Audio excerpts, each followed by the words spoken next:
I joined Banbury Cross Players in March 2008. 1994? I think it was 1967. There is my original application form somewhere in the archives, so you can check it. So I joined in 2013. I joined in It 2013. was in December 44. 1972, April 1972. It was about 1968. I can't remember dates. Even when my memory was good, I couldn't remember dates. I was invited by my then fiancée, Nan, to join in a play reading. So I turned up, and there were a group of people there, of whom I knew one quite well. That was Peggy Knight. Anyway, we read the play, and then Peggy said, "Right, we'll do it." I said, "What? Do it?"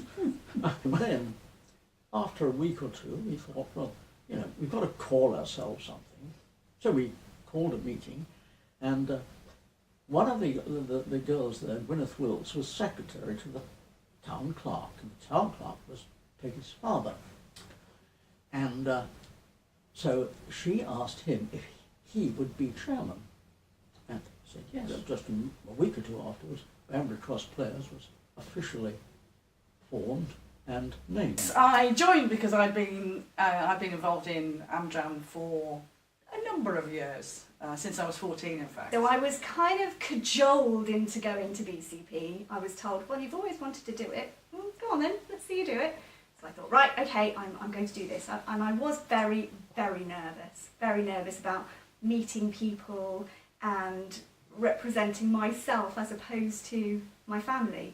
But I joined to rediscover my love of theatre. Because we'd moved to Banbury from Shropshire, and we didn't really know this area, we didn't know anybody. I danced all my life from the age of 3, and also was in the theatre, and I was in rep in Harrogate. And one of my claims to fame, which make people laugh, is I did a tour with Sooty and Sweet. And then when I got married, we went abroad, and we was a part of life in the 1960s to join a dramatic society, because you met everybody. And my husband joined at the same time, but he never appeared on stage, but he did set design, stage, set building, painting, that's backstage. I came along to one of the open auditions for an Inspector Calls, and came along, and I was deadly nervous, as you always are, or I think you always should be when you come to a new group. I was nervous. I'd been involved in it since I was 15. Been involved at school, you know, we did a lot of Shakespeare and things. And it was a real hobby for me. All our rehearsals were carried out in the rectory or vicarage for Christ Church, Christchurch. Now that church, of course, is demolished. The building's been demolished. It was right at the top of Old Parr Road. And then we performed our first play in Bloxham School, which was interesting because nobody had any cars, no buses, or very few buses, so people either walked, bicycled, or came by train. You could actually go from Banbury to Bloxham by train in those days. Yes, people used to walk 2.5 miles to Bloxham to see the play, and then walk 2.5 miles back again afterwards. Talk about travelling players. We have been around the place a lot in Banbury, starting out at Bloxham School, you know, Church House, the Town Hall, the college. For a year or two, we performed in the Town Hall. Now that meant that before we even started, somebody had to build a stage. Now that was done professionally by a company called Hinkins and Fruin, but I think it was done in their kindness rather than being paid for it. But it meant we were very limited with the time. I remember one dress rehearsal, which we never finished. We gave it up at midnight. More than one. Yeah. It was down by the railway station, but there was a sort of garage underneath it. We did evenings there, we did little impromptu shows there. And the Christmas party was always there. I mean, looking back, it probably wouldn't be allowed now, health and safety, but it was lovely. And I know we did a music hall show once, and we had to, I don't understand what the theme that we were doing. We had to be Queen Victoria and quickly change into something else. And we got no money in those days, so we actually used the curtains from the club house as big cloaks to be Queen Victoria's. And then Richard had made lots of little check frocks that we all wore, boys as well, underneath. I can't remember what it was we did, but it was hilarious. That was in the days when the music hall was really basic and it was lovely. And we were all jealous of Linden players because they were all so immaculate. They had wonderful costumes.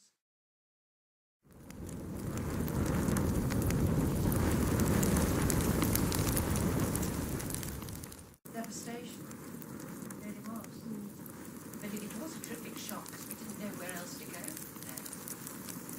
But I can remember David rushing down there. We had no idea where we were going to We go. had no idea again where we were going to go. That was after. The mill wasn't, at its peak, was probably quite good. It's gone down over the last couple of years because they've changed all the kit. The college was great from stage point of view because the stage was so big and there was pretty good lighting kit in there for a college place. But the auditorium was a bit of a barn. Always remember when we used to do open air productions at Roxton, and Roxton grounds are lovely, absolutely beautiful.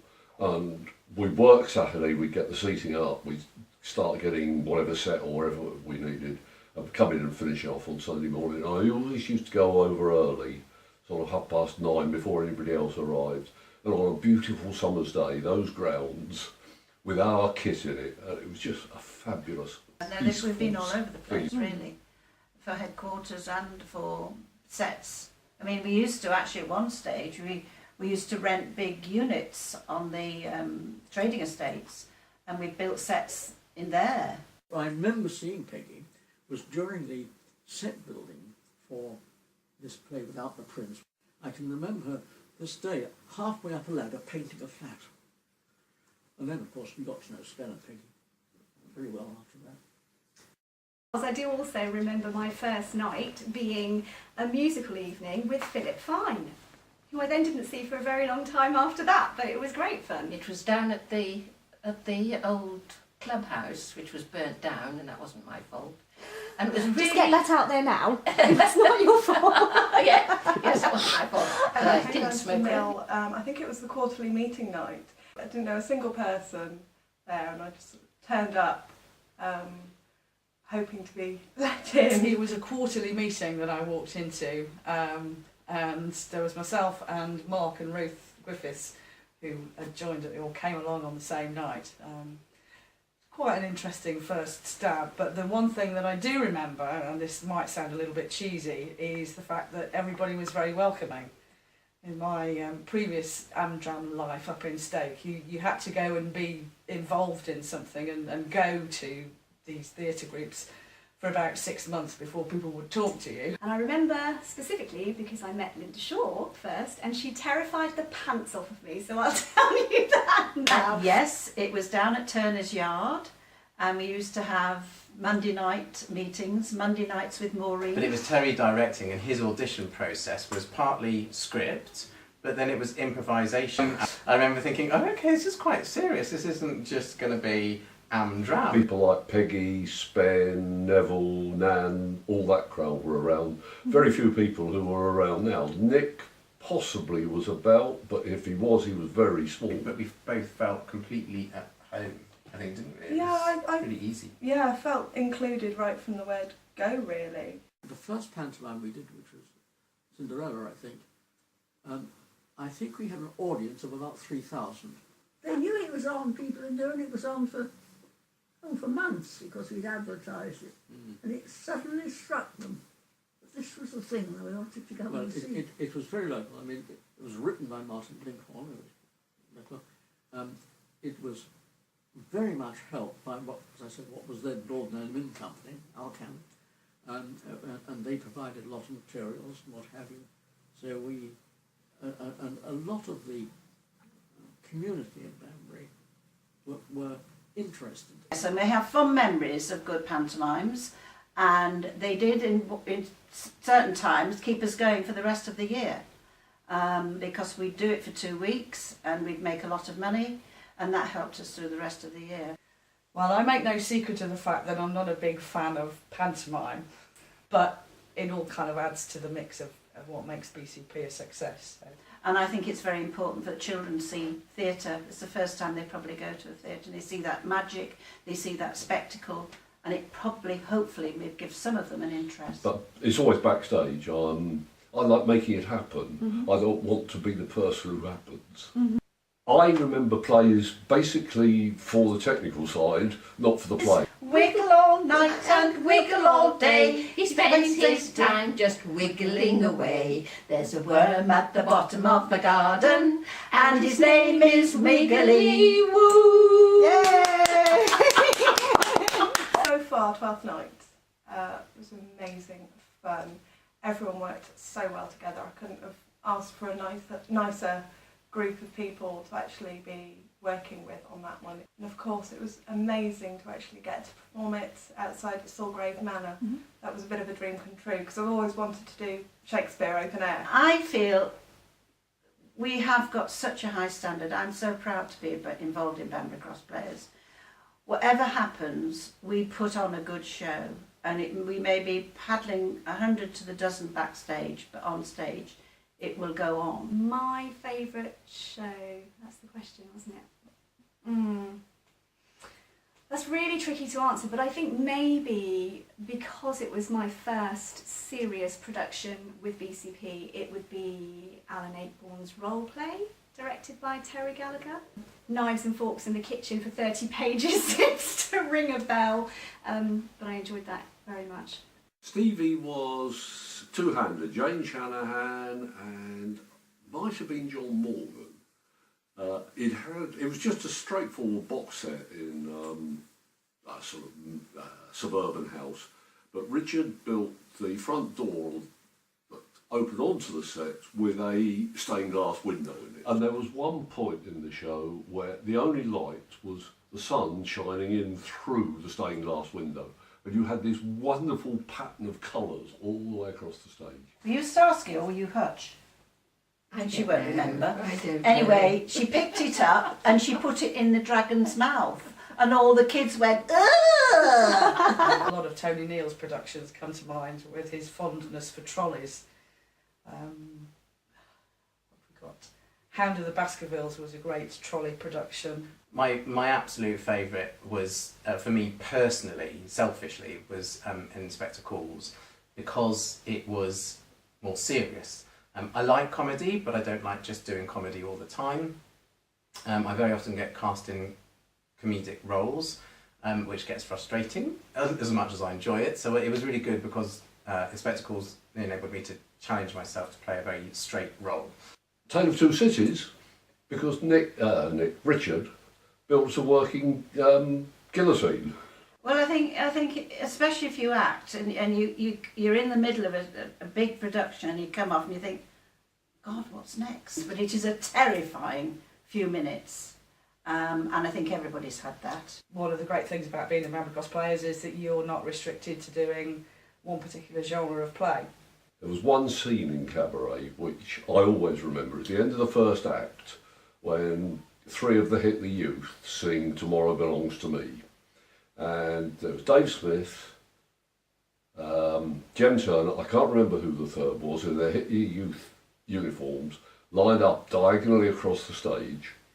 And as the stage lights dimmed and a spotlight picked them out, and the chorus rose and the light snapped out, and the audience sat there in total silence. And every time I spoke to her, I would say, "But Miss Brodie!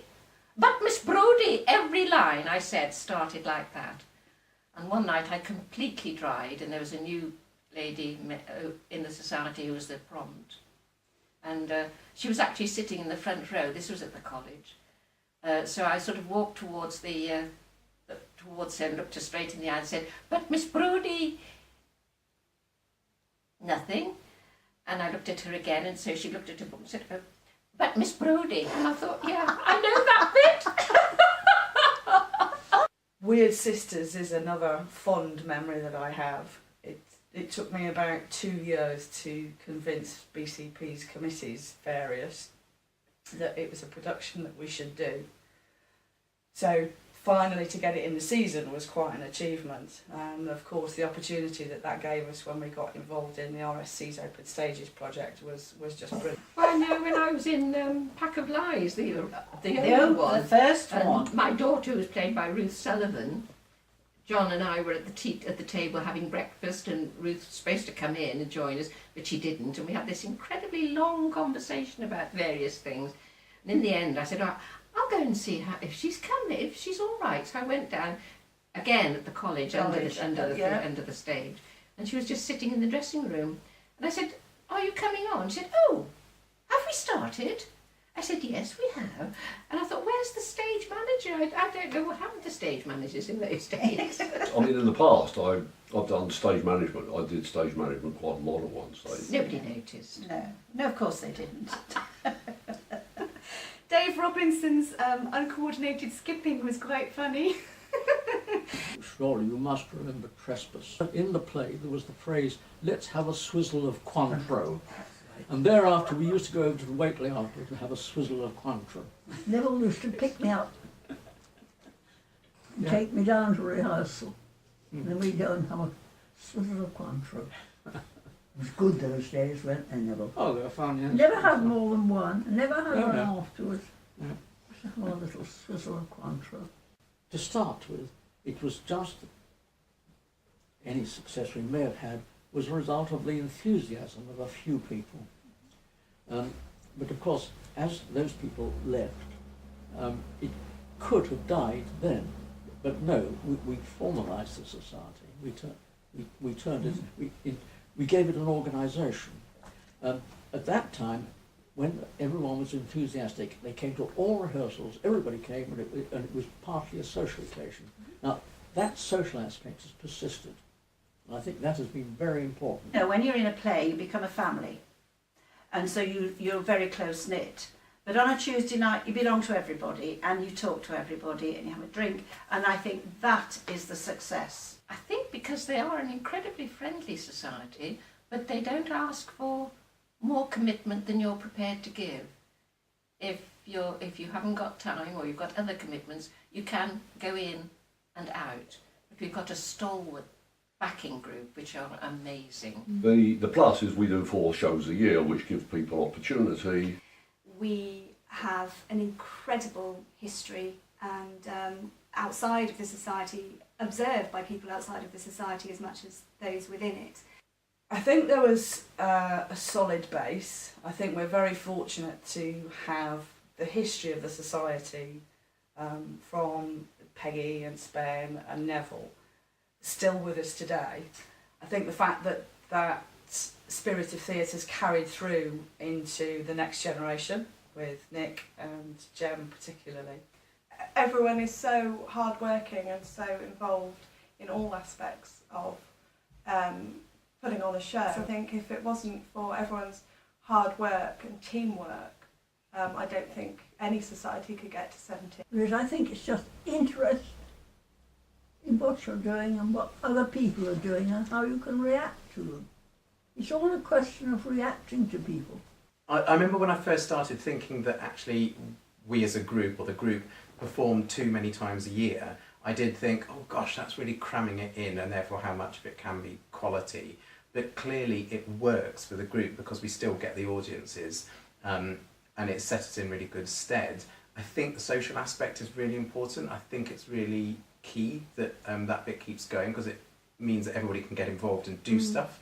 And I think it's really telling that the group welcomes new people and lets new people get involved. I remember being quite pleasantly surprised that I was cast when nobody had ever seen me do anything before, and cast in a quite major role, you know, not just a bit in the background. And that was very telling, and it sort of enables you to feel like you can be in this group. I think equally important is offering opportunities that evolve with the times and also the performers that we have, performers, and I mean that on stage as well as off stage, you have to, I think, appeal to people's different desires and their wish to improve their skill set, for example, and to push themselves a little bit more. I think there's a lot of experience and expertise that we perhaps don't give credit for, and a massive amount of enthusiasm, just a kind of determination to get it done because we want to do this. So I think relying on the past is important in terms of defining who we are, but being brave enough to approach the future and different tests of our ability and our strengths is important too.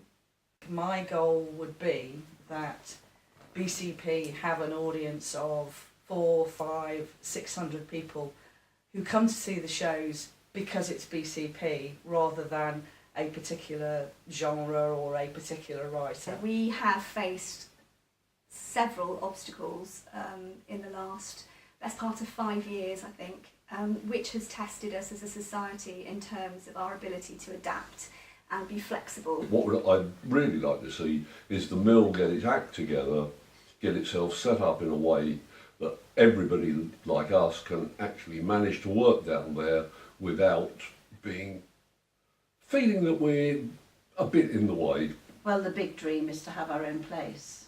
That would be the ideal. And I think it's up to the young people that are involved with the society now to come forward and take some responsibility to keep it going. It is that long-term commitment part which I think the younger members would find tricky, because you don't actually know what's going to happen. Changes of circumstances can happen so quickly that that's when you get difficulty in trying to plan for a year or 2 years to commit to something, to make some changes happen. The goal that we've had almost from the beginning, and it was Spin's great goal, a theatre.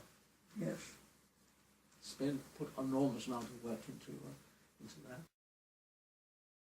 Claire, bless her heart, has pulled out all sorts of stuff between 1945 and 49, and even then councillors and mayors were asking for a place for this society to perform their plays. So 70 years ago. And yeah, I think just not being frightened to challenge ourselves as a group and do stuff that's not just in our comfort zone and not just about getting bums on seats. What has to be maintained and remembered is our abiding focus and love for theatre and arts. And I'm a very strong believer in the fact that if you have a group of people with a great passion for what they do, and specifically here theatre, that we could be in a black room with no set and still manage to pull off an amazing production if we're all focused and geared towards the same aim. One of the challenges that we have is with the demographic of the society currently. I'm not entirely sure I see the next generation of Linda Shaws, Jem Turners, Liz Rileys. We need some people to step forward and make some commitment to managing the society. We all love being involved in productions, but we still have to manage the society. On a positive note, what we're doing at the mill is as good as we've ever done. I mean, we've just done another effectively sell-out show, and Banbury Cross players, as long as they can keep the interest of the people who join it, is good for another 70 years. We don't need a massive theatre. We need something that's very intimate. We don't need glitz and glamour. We need a good space with a workshop and, that we can call our own. But I think the society was born at the end of a war. We've survived fire and flood, so I'm sure that we're ready for whatever challenges are coming our way. I've had a good time with Banbury Cross players and I'm very grateful to them and always will be.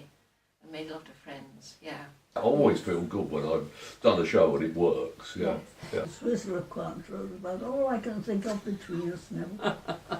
Right, ready? We're rolling. Okay, June, tell me... She's trying to prompt my answers.